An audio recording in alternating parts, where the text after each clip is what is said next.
From the mines of the Upper Hunter to the world's biggest coal port in Newcastle, fears about the carbon tax have been lingering for months now. The region stands to be one of the most affected because coal and aluminium are crucial to the area's economy.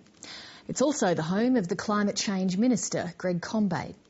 Connor Duffy took a trip to the Hunter to assess the mood on the ground. Wombo started operation in 1969. This year we're budgeted to produce about 10 million tonne, of which that coal will go over to Japan, China and Korea. The deep underground mines and huge open-cut pits at the Wombo coal mine in the Hunter Valley produce thousands of tonnes of coal every hour. Teams of workers toil on 12-hour shifts to unearth the black rocks.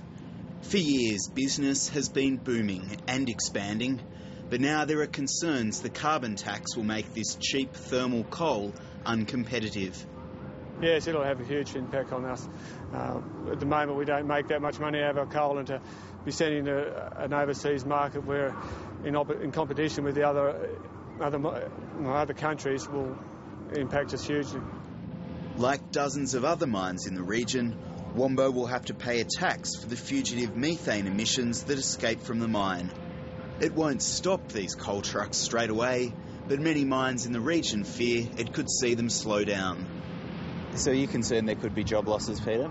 Yeah, well, there's 700 people employed here, of which about 3,000 indirectly employed, all the way from Muswellbrook down to Newcastle. So this is potential for huge impact on the operation in the future.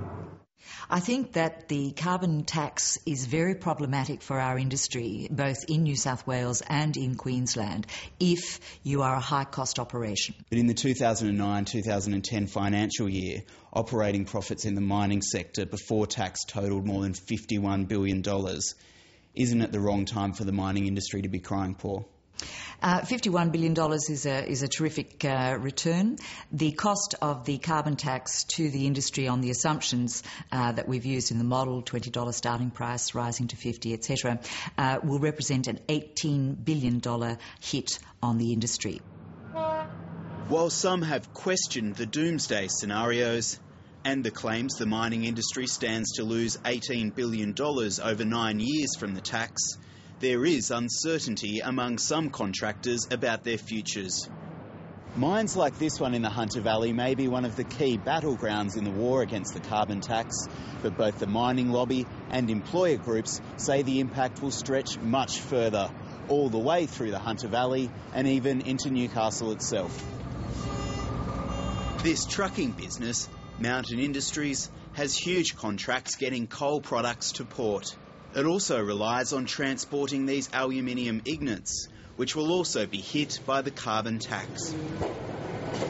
If, God forbid, they chose to shut this aluminium smelter down and take it offshore, which they can, we would lose that contract. It's hundreds of thousands of tonnes of freight a year.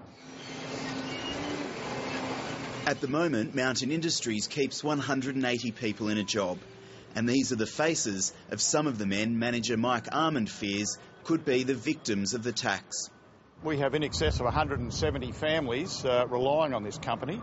They come to work, they've got mortgages, they've got children to educate, and they've got their families to support. We reject the rhetoric and the scaremongering of the big polluters. Steve Denshire, a carpenter and activist with climate change protest group Rising Tide, tells a very different story. Rising Tide has blockaded the Newcastle coal loader and blames the mining industry for destroying communities and farmland in the Hunter Valley.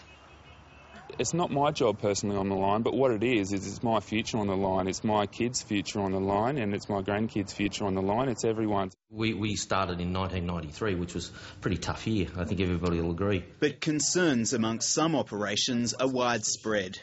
At this meeting at the Hunter Business Chamber, all expressed concern about what the carbon tax would mean for their bottom line.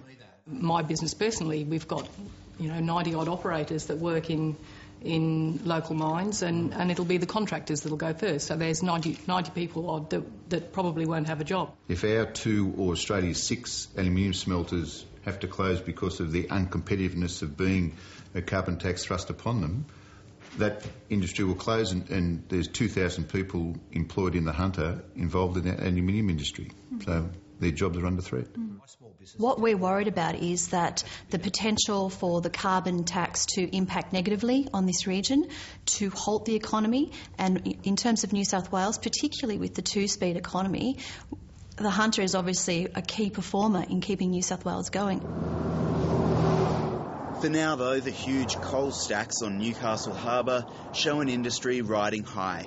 It'll be months or even years before it's clear if the tax will shrink these piles of black gold.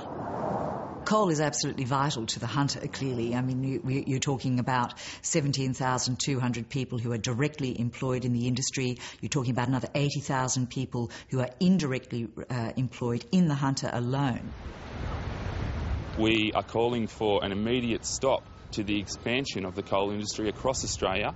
I think we need to transition away from coal mining. Inevitably, that has to happen. Climate change is pressing. We just can't continue on burning all these fossil fuels. That report from Connor Duffy.